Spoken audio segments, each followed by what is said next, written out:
Hi, I'm Mary Ellen, and I'm looking forward to sharing my fight story with you.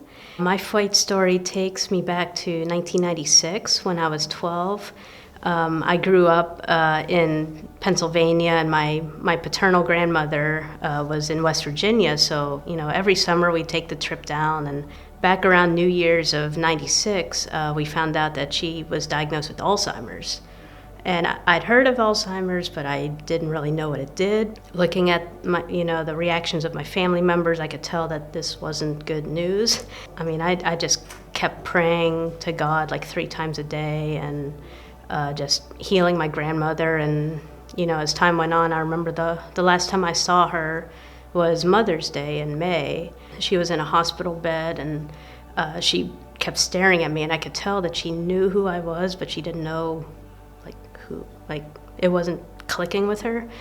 And that kind of broke me, and my prayers by then started changing to just spare my grandmother, take me. I was desperate. I wanted my grandmother to be saved. And late May, early June, she was diagnosed with pancreatic cancer, and that took her within 24 to 48 hours. And I still remember going into the kitchen. My mom was on the phone, and she telling me that grandma had died, and running up to my room crying. And I was so mad with God. I thought he had ignored me. And so I didn't speak to him for probably a month or so. Stopped going to church. I grew up going to church and Sunday school. I hadn't accepted Jesus by then, but I just stopped going. I didn't want anything to do with him. And my mom kept telling me that, the cancer was actually a blessing in disguise, because without it, she could still be living and suffering and deteriorating. And I realized that, my mom was right, and my grandma's in a better place and free of suffering. So